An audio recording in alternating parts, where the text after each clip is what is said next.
নমস্কাৰ বন্ধু বান্ধৱীসকল মই জ্ঞানপথ নামৰ চেনেলটোৰ জৰিয়তে আজি আপোনালোকৰ লগত আসাম জিঅ'গ্ৰাফী অৰ্থাৎ অসম ভূগোলৰ লগত জড়িত কেইটামান গুৰুত্বপূৰ্ণ প্ৰশ্ন আলোচনা কৰিম আহক আজি আমাৰ প্ৰশ্নসমূহ আলোচনা কৰিবলৈ আৰম্ভ কৰোঁ 1 নম্বৰ প্ৰশ্নত আছে তলত উল্লেখ কৰা উত্তৰ পূৰ্বাঞ্চলৰ কোনখন ৰাজ্যই অসমৰ সৈতে আটাইতকৈ কম পৰিসৰৰ সীমা ভগাই লৈছে Which of the following northeastern states shares the shortest boundary with Assam অসমৰ সৈতে আটাইতকৈ কম বাউণ্ডাৰী শ্বেয়াৰ কৰা ৰাজ্যখন কোনখন ইয়াৰে মই অপচনসমূহ পঢ়ি নিদিও পনপতীয়াকৈ উত্তৰটো কৈ গৈছো শুদ্ধ উত্তৰটো হ'ব উত্তৰ খ ত্ৰিপুৰা ত্ৰিপুৰাই অসমৰ সৈতে মুঠ 46.30 কিলোমিটাৰ বাউণ্ডাৰী শ্বেয়াৰ কৰিছে 2 নম্বৰ প্ৰশ্নটো হৈছে অসমৰ বান নিয়ন্ত্ৰণৰ বাবে নদী গৱেষণা কেন্দ্ৰ ক'ত স্থাপন কৰা হৈছে Where has the River Research Center been established for flood control in Assam? ইয়াৰে শুদ্ধ উত্তৰটো হ'ব অপচন গ গুৱাহাটী এতিয়া হওক 3 নম্বৰ প্ৰশ্নটো চাও বৰাক নদীৰ কিমান অংশ অসমৰ মাজেৰে বৈ গৈছে How much of the Borak River flow through Assam? ইয়াতে বৰাক নদীৰ দৈৰ্ঘ্যটো সোধা নাই ইয়াতে সুধিছে অসমৰ মাজেৰে বৰাক নদীয়ে কিমান কিলোমিটাৰ বৈ গৈছে ইয়াৰে শুদ্ধ উত্তৰটো হ'ব অপচন খ 225 কিলোমিটাৰ এতিয়া হওক আজি আমাৰ 4 নম্বৰ প্ৰশ্নটো আলোচনা কৰোঁ অসমৰ জৈৱ সংমণ্ডল সংৰক্ষিত বনাঞ্চল কেইখন How many biosphere reserve are there in Assam? অসমত জৈৱ মণ্ডল সংৰক্ষিত বনাঞ্চল আছে দুখন শুদ্ধ উত্তৰ অপচন গ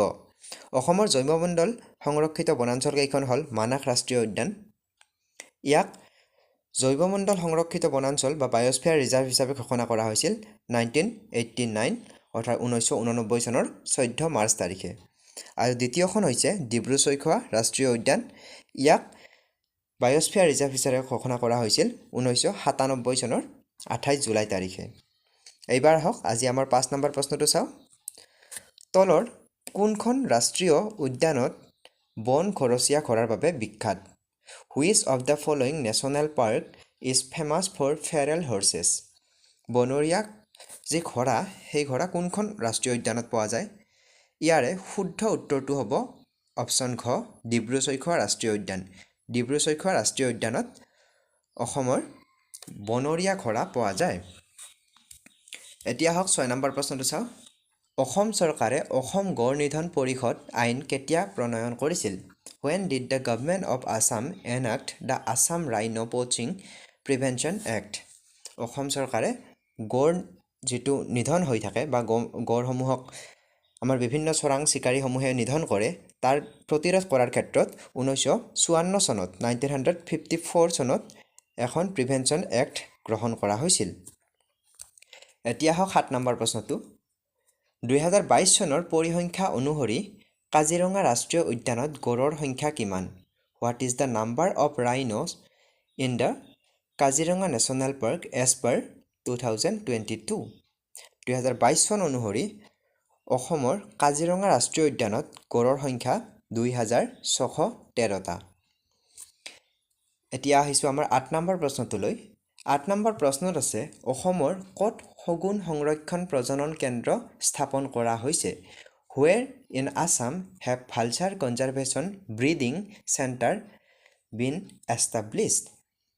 অসমৰ শগুন সংৰক্ষণ প্ৰজনন কেন্দ্ৰ স্থাপন কৰা হৈছে অপচন খ ৰাণীত অসমৰ কামৰূপ জিলাৰ ৰাণীত শগুন সংৰক্ষণ প্ৰজনন কেন্দ্ৰটো বম্বে নেচাৰেল হিষ্ট্ৰী ছ'চাইটি আৰু অসম বন বিভাগৰ যুটীয়া উদ্যোগত 2007 চনত প্ৰতিষ্ঠা কৰা হয় এই কেন্দ্ৰত বিপদজনকভাৱে সংকটাপূৰ্ণ বগাপিঠিয়া শগুন হোৱাইট বেক ভালচাৰ আৰু লিহিৰিঠুটীয়া শগুন স্লেণ্ডাৰ বিল্ড ভালচাৰ সংৰক্ষণৰ প্ৰচেষ্টা আৰম্ভ কৰা হৈছে এতিয়া আহক আজি আমাৰ 9 নম্বৰ প্ৰশ্নটো আলোচনা কৰোঁ সমুদ্ৰ পৃষ্ঠৰ পৰা অসমৰ উচ্চতা কিমান What is the average height of Assam from sea level এইটো প্ৰশ্ন প্ৰায় বিভিন্ন পৰীক্ষাসমূহত সোধা দেখা যায় ইয়াৰে শুদ্ধ উত্তৰটো হৈছে 79.5 মিটাৰ 79.5 মিটাৰ সমুদ্ৰ পৃষ্ঠৰ পৰা অসমৰ উচ্চতা 79.5 মিটাৰ 10 নম্বৰ প্ৰশ্ন অসমৰ ভূপ্ৰাকৃতিক বিভাগ কেইটা What are the geological divisions of Assam ইয়াৰে শুদ্ধ উত্তৰটো হ'ব অপশ্যন ঘ 3টা এই 3টা কি বুলি সুধি দিব পাৰে এই 3টা হৈছে ব্ৰহ্মপুত্ৰ উপত্যকা অঞ্চল বৰাক উপত্যকা অঞ্চল আৰু কাৰ্বি মালভূমি অঞ্চল এতিয়া হক 11 নম্বৰ প্ৰশ্নটো চাও ব্ৰহ্মপুত্ৰ নদীৰ অৱবাহিকা অঞ্চলৰ কালি কিমান What is the area of Brahmaputra river basin ইয়াৰে শুদ্ধ উত্তৰটো হ'ব অপশ্যন ঘ 56500 স্কয়াৰ কিলোমিটাৰ 56500 বৰ্গ kilometre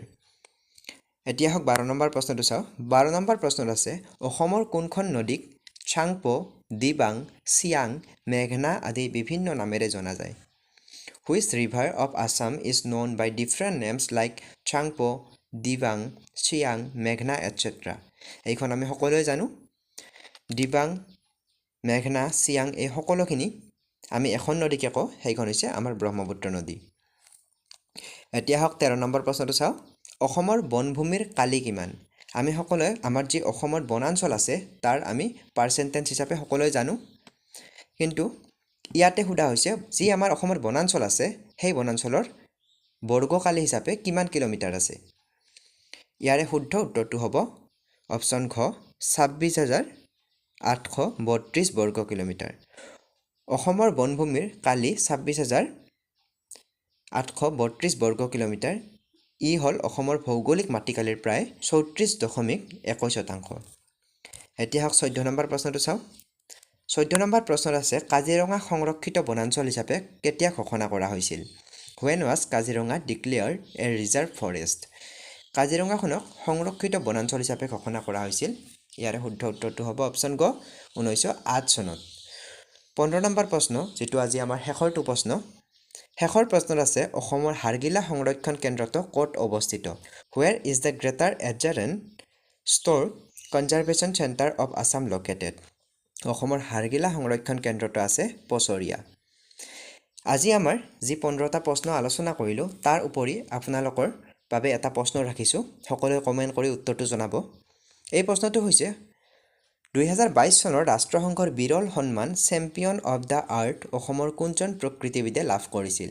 Which environmentalist from Assam has won the rare UN Champion of the Earth Award in 2022 ইয়াতে মই অপচনসমূহ দি গৈছো ইয়াৰে অপচনসমূহৰ শুদ্ধ উত্তৰটো আপোনালোকে কমেন্ট কৰি জনাব